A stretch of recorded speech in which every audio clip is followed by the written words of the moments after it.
December 6ஆம் தேதி அங்கு கூட தீர்மானித்தார்கள். ஆளும் கட்சியினருக்கு நன்றாக தெரியும் உச்ச நீதிமன்றத்தின் தடை இருக்கிறது என்று. அவர்கள் எளிதாக அந்த கூட்டத்தை தடுத்திருக்கலாம், எளிதாக. ஆனால் யோசித்தார்கள், நான் தடுத்தால் ஓட்டை இழக்க வேண்டியிருக்கும், அதனால் கூட்டத்தை நடக்க அனுமதிக்கிறார். கூட்டம் நடக்கிறது. அதன் பிறகு அவர்கள் சொல்கிறார்கள், திடீரென்று அங்கு கூடியிருந்த ஆயிரக்கணக்கான கார் சேவகர்கள் திடீரென்று பாபரி மஸ்ஜிதை இடித்து விட்டார்கள் என்று. திடீரென்று எல்லா சேனல்களிலும் நேரடி ஒளிபரப்பு நடந்து கொண்டிருந்தது. நமக்கு தெரியும், திரிசூலத்தையும் லட்டியையும் கொண்டு ஒரு பெரிய கட்டிடத்தை இடிக்க முடியுமா? முடியாது. அவர்கள் குண்டு வைத்து தகர்த்திருக்கிறார்கள். ஏற்கனவே திட்டமிட்டு செய்திருக்கிறார்கள். அவர்கள் குண்டு வைத்து செய்திருக்கிறார்கள். யார் வேண்டுமானாலும் பார்க்கலாம். நீங்கள் மிலிட்டரி ஸ்பெஷலிஸ்டாக இருக்க வேண்டிய அவசியம் இல்லை, கண்களால் பார்க்கலாம். அங்கு குண்டு வைத்திருக்கிறார்கள். அப்படித்தான் கட்டிடம் விழுந்தது, லாட்டியாலும் திரிசூலத்தாலும் அல்ல. ஒருவேளை ஜார்ஜ் புஷ் டிசம்பர் 6ஆம் தேதி 1992 நடந்த சம்பவத்தை பார்த்து செப்டம்பர் 11, 2001 முன் உதாரணமாக எடுத்து செய்திருக்கிறார். நேரமில்லாத காரணத்தால் இதை பற்றி விரிவாக பேச முடியாது. அதுவே ஒரு பெரிய சொற்பொழிவு. 2001 நடந்த உள் விவகாரம். நிறைய அமெரிக்கர்கள் இதை பற்றி பேசிவிட்டார்கள். ஒருவேளை இதை பார்த்து அவருக்கு யோசனை கிடைத்திருக்கலாம், இதை நாம் நியூயார்க்கிலும் செய்யலாம் என்று. அதன் பிறகு என்ன நடந்தது? கலவரம் ஏற்பட்டது. நாடு முழுவதும் கலவரம் ஏற்பட்டது. நாட்டு பிரிவினைக்கு பிறகு நடந்த பெரிய கலவரம். நாடு முழுவதும் பல்லாயிரக்கணக்கான அப்பாவி மக்கள் கொல்லப்பட்டார்கள். அதில் பெரும்பாலானோர் முஸ்லிம்கள்.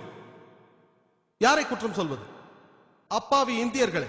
அரசியல்வாதிகளால் அவர்கள் தூண்டிவிடப்பட்டார்கள். சண்டை போடுங்கள், மற்ற மதத்தாரை கொல்லுங்கள். தூண்டிவிடப்பட்ட அப்பாவி மக்கள் தூண்டிவிடப்பட்டார்கள், கலவரத்தில் ஈடுபட்டார்கள்.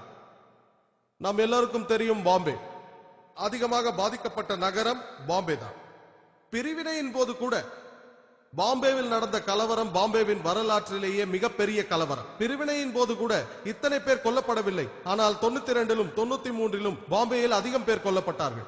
காவல் அதிகாரிகள் நினைத்திருந்தால் இந்த கலவரத்தை சுலபமாக நிறுத்தி இருக்கலாம். சுலபமாக ரிசர்வ் போலீஸின் உதவியோடும் மிலிட்டரியின் உதவியோடும் எளிதாக அவர்கள் தடுத்திருக்கலாம். ஆனால் அவர்கள் தடுக்கவில்லை. அமைதியாக வேடிக்கை பார்த்துக் கொண்டிருந்தார்கள். சில நல்லவர்கள் முயன்றார்கள், ஆனால் முடியவில்லை. ஆனால் அதிகம் பேர் வேடிக்கை பார்த்துக் கொண்டிருந்தார்கள். சிலர் அதில் கலந்தும் கொண்டார்கள். எனக்கு தெரியும், காவல்துறை அரசியல்வாதிகளால் கட்டுப்படுத்தப்படுகிறது. அவர்கள் ஏதாவது செய்ய முயன்றால் அரசியல்வாதிகள் நடுவில் வருவார்கள். அதனால் மீண்டும் பழி அரசியல்வாதிகள் மீதே போகிறது. அதன் பிறகு அரசாங்கம் ஒரு நீதிபதி ஆணையத்தை விசாரணைக்கு அமைத்தது, முஸ்லிம்களை திருப்திப்படுத்த. அவர்கள் ஜஸ்டிஸ் ஸ்ரீகிருஷ்ணாவை நியமித்தார்கள். அதை பிரபலமாக ஸ்ரீகிருஷ்ணா கமிஷன் என்று அழைத்தார்கள். நமக்கு தெரியும், ஜஸ்டிஸ் ஸ்ரீகிருஷ்ணா அப்பொழுதும் இப்பொழுதும் ஒரு உண்மையான இந்து பக்திமான். அதே நேரத்தில் அவர் ஒரு நீதிமான், நேர்மையானவரும் கூட. நமது விருந்தினர் ஹோஸ்பட் சுரேஷை போல ஒரு நீதி உள்ள நேர்மையான நீதிபதி அவர். அவர் தீர்ப்பளித்தார். அரசாங்கம் அதை ஏற்கவில்லை. சில ஆண்டுகள் கடந்தது. அவர் கலவரத்தை நன்கு அலசி ஆராய்ந்து பார்த்து விட்டார். அவர் அரசியல்வாதிகளிடமும் காவல்துறையினரிடமும் பேசினார். நேரடியாக அவர் 26 காவல் நிலையங்களுக்கு சென்றார். எல்லா ஆவணங்களையும் சரிபார்த்தார். எல்லா காவல் அதிகாரிகளிடமும் பேசினார். பாதிக்கப்பட்டோரிடம் பேசினார். மீடியாவிடம் பேசினார். இவ்வளவு சிரமம் மேற்கொண்டு அவர் செய்த ஆய்வின் அடிப்படையில் இந்த டேமிங் வெர்டிக்ட் நமக்கு கிடைத்திருக்கிறது. இந்த கலவரங்களை எப்படி தடுப்பது என்றும் அவர் இந்த புத்தகத்தில் சொல்லி இருக்கிறார். ஆனால் இதற்கெல்லாம் நேரம் எடுக்கிறது. இந்த தீர்ப்பு வந்த பிறகு அரசாங்கம் சொல்கிறது, போனது போகட்டும். ஏனென்றால் அவர்களுக்கு தெரியும், தீர்ப்பை நிறைவேற்றினால் ஓட்டு வங்கியை இழக்க கூடும் என்று பயந்தார்கள். முஸ்லிம்களை திருப்திப்படுத்த அந்த நேரத்தில் ஆணையத்தை அமைத்தார்கள். எத்தனை ஆணையங்களோ எனக்கு தெரியவில்லை. எத்தனை ஆணையங்களின் தீர்ப்பு நிறைவேற்றப்பட்டிருக்கிறது? ஜஸ்டிஸ் ஹோஸ்பட் சுரேஷ் தான் சொல்ல வேண்டும். எத்தனை தீர்ப்புகள் நிறைவேற்றப்பட்டிருக்கிறது? இதெல்லாம் ஒரு கண்துடைப்பு நாடகம். நமக்கு தெரியும், இதுதான் காலம் கடத்தும் யுக்தி. அப்பாவி இந்தியர்கள், குறிப்பாக பாதிக்கப்பட்ட முஸ்லிம்கள், எங்களுக்கு இந்தியாவின் சட்டத்தின் மீது நம்பிக்கை இருக்கிறது. அரசியல்வாதிகள் துரோகம் இழைத்தாலும், சக பிரஜைகள் துரோகம் இழைத்தாலும், காவல்துறையினர் துரோகம் இழைத்தாலும் இந்த நாட்டில் எங்களுக்கு சட்டத்தின் மீது நம்பிக்கை இருக்கிறது. இறுதியாக எங்களுக்கு தெரியும், அநேக அப்பாவி மக்கள் ஒருவேளை கைது செய்யப்பட்டிருந்தால் அவர்கள் விடுவிக்கப்படுகிறார்கள். ஆனால் அவர்களுக்கு ஏற்பட்ட பாதிப்பு அதை சரி செய்ய முடியாது. சில நாட்களுக்கு பிறகு, சில மாதங்களுக்கு பிறகு தெரிய வருகிறது. மார்ச் 12ஆம் தேதி 1993 13 இடங்களில் மும்பையில் தொடர் குண்டு வெடிப்பு நடக்கிறது. பாம்பே.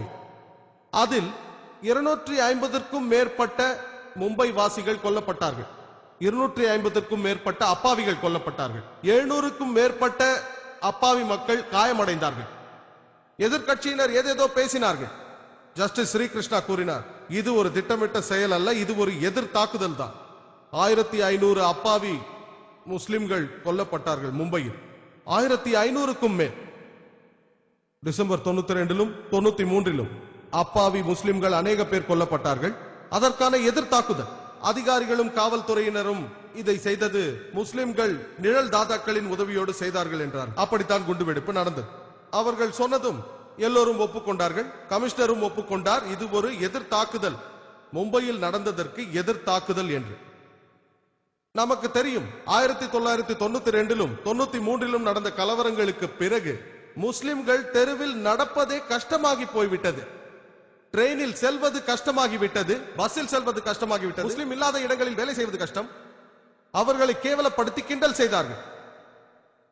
உடனடியாக 12 மார்ச் குண்டு வெடிப்பிற்கு பிறகு ஒரு மிகப்பெரிய மாறுதல் ஏற்பட்டது. அப்பாவிகளை கொல்வது தவறு என்று அநேக முஸ்லிம்களுக்கு தெரியும். இருந்தாலும் இந்த குண்டு வெடிப்பை நிகழ்த்தியவர்களை பற்றி சந்தோஷப்பட்டார், உள்ளூர மகிழ்ச்சி அடைந்தார்கள். இஸ்லாத்தில் 2 தவறுகள் ஒன்றை சரி செய்யாது. இஸ்லாம் இந்த செயலை கண்டிக்கிறது. அப்பாவி மக்கள் கொல்லப்படுவதை கண்டிக்கிறது. உங்களுக்கு யாரோ அநீதி இழைத்து விட்டார் என்பதற்காக அப்பாவி மக்களை கொல்வது தவறு. நீங்கள் ஒரே இனத்தாராக இருந்தாலும் இன்னொருவரை கொல்ல முடியாது. இஸ்லாம் இதை கண்டிக்கிறது. இதை யார் செய்தாலும், முஸ்லிமோ முஸ்லிம் அல்லாதவரும், 250 அப்பாவி மக்களை கொன்றவர் யாராக இருந்தாலும் 12 மார்ச் 1993 அன்று இஸ்லாம் அதை கண்டிக்கிறது. அநேக முஸ்லிம்களுக்கு தெரியும் அப்பாவி மக்களை கொல்வது ஹராம் என்றும் கண்டிக்கத்தக்கது என்றும். இருப்பினும் அவர்கள் மகிழ்ந்தார்கள். ஆனால் நீங்கள் தவறுகளை பயன்படுத்தி சரியான இலக்கை அடையக்கூடாது. அது தவறு. இஸ்லாம் அதை ஆதரிக்காது. நீங்கள் தவறான வழியை தேர்ந்தெடுத்து சரியான இலக்கை அடையக்கூடாது. இதை நியாயப்படுத்தவே முடியாது. நமக்கு தெரியும் முஸ்லிம்கள் கொடுமைப்படுத்தப்பட்டார்கள், கொல்லப்பட்டார்கள் என்று. ஆனால் அப்பாவி மக்கள் கொல்லப்படுவதை நியாயப்படுத்த முடியாது. சிந்தித்து பாருங்கள், அந்த 250 அப்பாவி மக்களின் குடும்பத்தினருக்கு முஸ்லிம்கள் தான் கொன்றார்கள் என்று தெரிய வந்தால் இது எந்த விதமான மதம் என்று கேட்பார்கள். நாங்கள் என்ன குற்றம் செய்தோம்? நாங்கள் கொடுமை செய்தோமா? உங்களுக்கு தீங்கு இழைத்தவனை பிடித்து அவனை நியாயம் தீர்த்தால் அதில் தவறு இல்லை, அவனுக்கு தண்டனை கொடுக்கலாம். எல்லா மதங்களும் இதை ஆதரிக்கும். தெருவில் கொல்லப்பட்ட அப்பாவி மக்கள், அவர்கள் என்ன தீங்கு இழைத்தார்கள்? சிந்தியுங்கள். அவர்கள் இஸ்லாமிற்கு நிரந்தர எதிரியாக மாறிவிடுவார்கள். எந்த ஒரு அப்பாவி கொல்லப்படுவதையும் இஸ்லாம் ஆதரிக்காது, நியாயப்படுத்தாது. அது கண்டிக்கத்தக்கது. நாம் இந்த தொடர் நிகழ்வுகளை பார்த்தோமேயானால் யாரை குற்றம் சொல்வது? நமக்கு தெரிய வரும், தடுப்பதுதான் சிகிச்சையை விட நல்லதென்று. யாரை குற்றம் சொல்வது? நடந்த நிகழ்வுகளை பார்க்கும் பொழுது நமக்கு தெரிய வரும், அதாவது எதிர்க்கட்சி அரசியல்வாதிகள், எதிர்க்கட்சியில் இருக்கும் அரசியல்வாதிகள் பாபரி மஸ்ஜிதையும் ராம் ஜன்ம பூமியையும் ஒரு அரசியல் மேடையாக அமைத்திருக்காவிட்டால் 93ல் நடந்த மும்பை குண்டு வெடிப்புகள் நடந்தே இருக்காது. அதன் பிறகு ஆட்சியில் இருந்த அரசியல்வாதிகள் கூட்டம் நடப்பதை எளிதாக தடுத்திருக்க முடியும். பாபரி மஸ்ஜித் இடிக்கப்படுவதை எளிதாக தடுத்திருக்க முடியும். எளிதாக. சுப்ரீம் கோர்ட்டின் தீர்ப்பு இருந்தது, மிலிட்டரி இருந்தது, போலீஸ் இருந்தது. ஆனால் பயந்தார்கள். அதை தடுத்தால் ஓட்டு வங்கியை இழக்கக்கூடும். அதை நடக்க விட்டார்கள். இரண்டாவது பொறுப்பாளிகள் ஆட்சியில் இருந்த அரசியல்வாதிகள். மூன்றாவது அப்பாவி இந்தியர்கள். அவர்கள் முஸ்லிம்களுக்கு எதிராக தூண்டப்படுகிறார்கள். அவர்கள் ஆயிரக்கணக்கான முஸ்லிம்களை கொன்று குவிக்கிறார்கள். அவர்களும் பொறுப்பாளிகள் தான். ஆனால் அவர்கள் அப்பாவி மக்கள். நான்காவது பொறுப்பாளிகள் காவல்துறையினர். அவர்கள் நினைத்திருந்தால் மும்பை கலவரத்தை எளிதாக தடுத்திருக்க முடியும். இந்தியாவில் எங்கு நடந்தாலும் தடுக்க முடியும். நாம் சாதாரண மக்கள், நமக்கு மிலிட்டரி ட்ரைனிங் கிடையாது. நம்மால் காவல்துறையோடு சண்டை போட முடியாது. சுலபமாக எந்த நகரத்தில் இருக்கும் காவல்துறையினரும், அதுவும் மும்பையில், கலவரத்தை நிறுத்தி இருக்கலாம் எளிதாக. தீவிரவாதத்தை தடுப்பது கடினம், அதை பற்றி பிறகு பேசுகிறேன். ஆனால் கலவரங்களை தடுக்கலாம் எளிதாக. ஆனால் அவர்கள் செய்யவில்லை. சிலருக்கு பயம். சில பேர் தைரியமாக சென்று அப்பாவி மக்களுக்கு உதவினார்கள். ஆனால் அநேகர் அமைதியாக வேடிக்கை பார்த்துக் கொண்டிருந்தார்கள். சிலர் கலவரத்தில் கலந்தும் கொண்டார்கள். சிலர் மனதில் பயம் இருந்தது. என்ன பயம்? அரசியல்வாதிகளை எதிர்த்தால் நம்மை டிரான்ஸ்பர் செய்து விடுவார்கள் என்று. அவர்களையும் குற்றம் சொல்ல வேண்டும். நான்காவது, காவல்துறையினர், அவர்களும் பொறுப்பு.